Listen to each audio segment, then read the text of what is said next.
Hello everyone and welcome to the channel.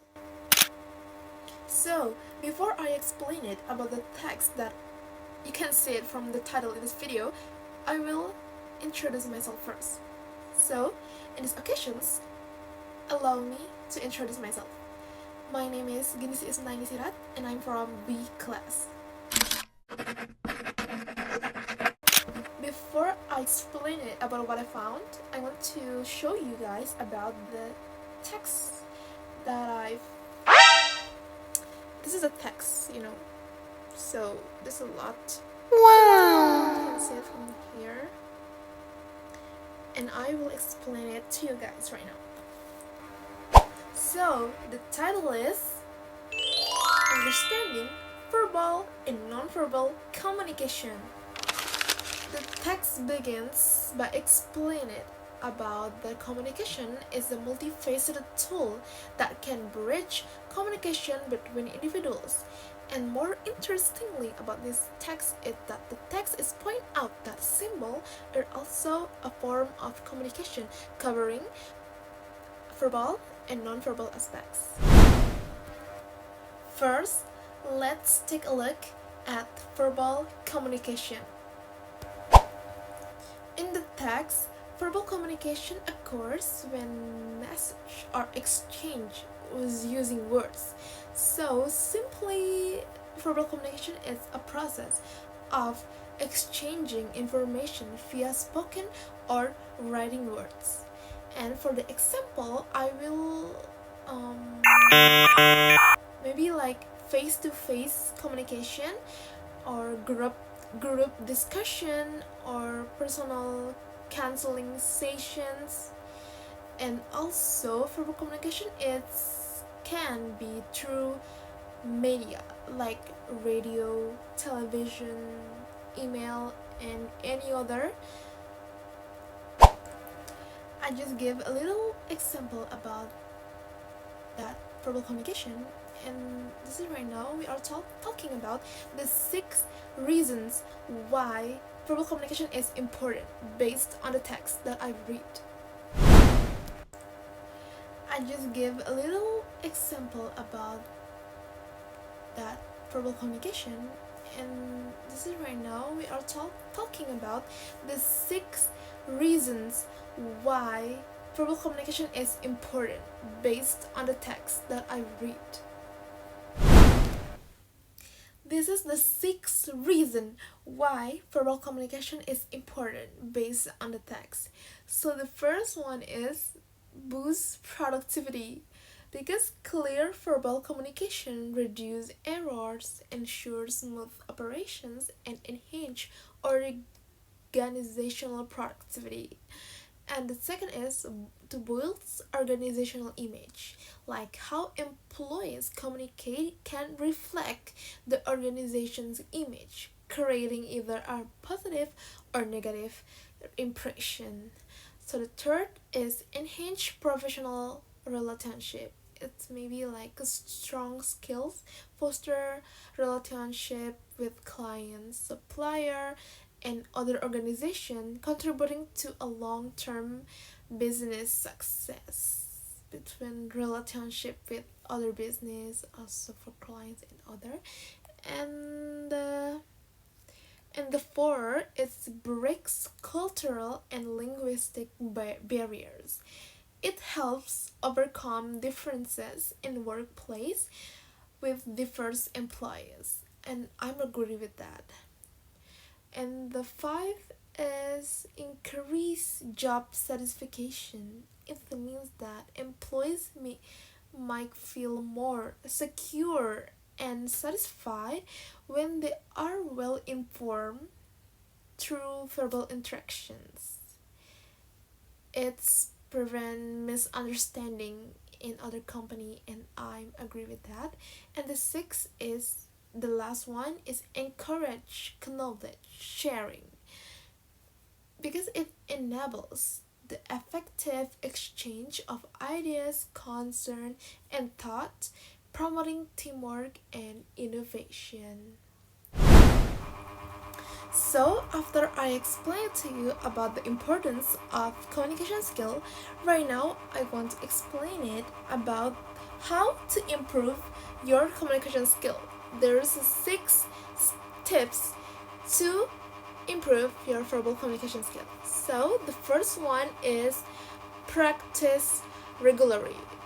If you more if you keep practicing over and over, it can help you enrich the vocabulary and sharpen the articulation so you become a better every day. Second is prepare truly. Like anticipated questions and practice response, especially before meetings or presentations. So, if you have a presentation or meeting that's in a couple of days, you can you you should practicing a lot. You keep read that, speaking in front of the mirror, so you become a good and better when it's the day you presentation or meetings. I hope this helps you. And the third is listen actively. Pay close attention and show interest, for instance by maintaining a contact. It's like when people it's public speaking in front of you, you just hearing and pay close attention. Don't disturb by any other things. Okay, it's respectful if you listen to your friends. Okay, and the fourth is be mindful. Like ensure your tone, gesture, and expressions to resonate, to align with your words. Like if you just speaking, it's like become a daily casual tone with your friends. But if you doing like tone, expressions, and gesture, it may be more formally, and it just showing how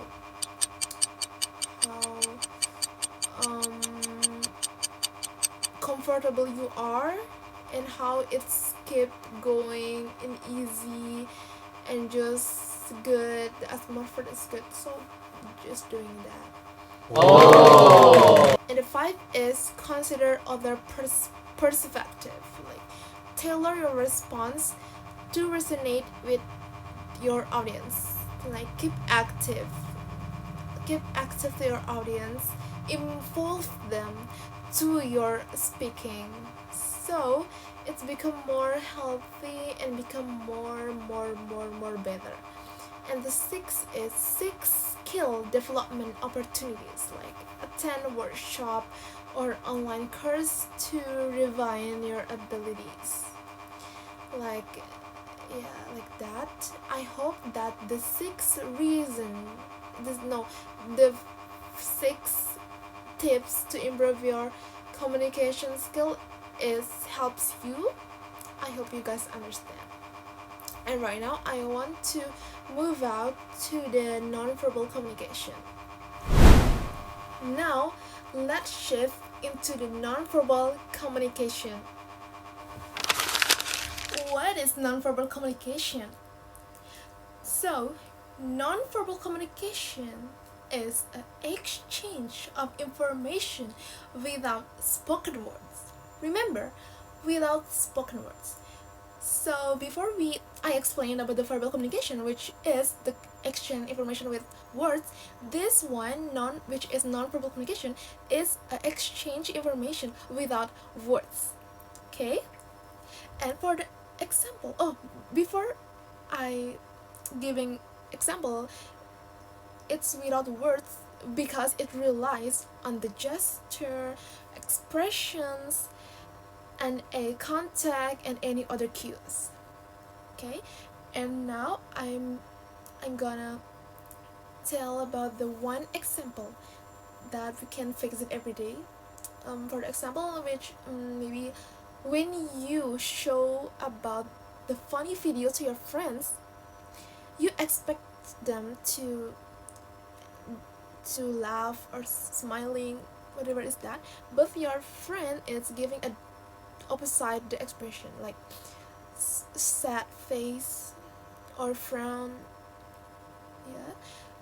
And that your friend's expression is showing a lot of her of their emotion, so you can, oh, I think they're sad, or that's how non-verbal communication works. Okay, keep it in your mind. And right now I want to explain it about this. I want to explain it to you guys about the 7 characteristic of a non-verbal communication. So let's get into it. So the first is no words involved. Like I said before, in this non-verbal communication, it's not going to use that words because it relies on the gesture, expressions, and touching and any other cues. And the second is culturally determined. The meaning of cues varies across cultures and is influenced by upbringing. Third is ambiguity. Nonverbal signals can have multiple interpretations and may lack precision. It's true because every human have a different side, different perspective that is makes the different interpretations in how we communicate it.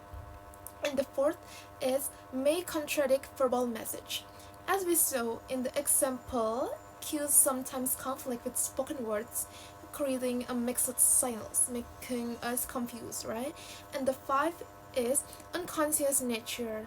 It is often spontaneous and unintentional, reflecting very genuine emotions. And the sixth is convey feelings. Cues like a body language and the facial expressions effectively communicates attitudes and emotions. And the last one, or the seventh one, is informal.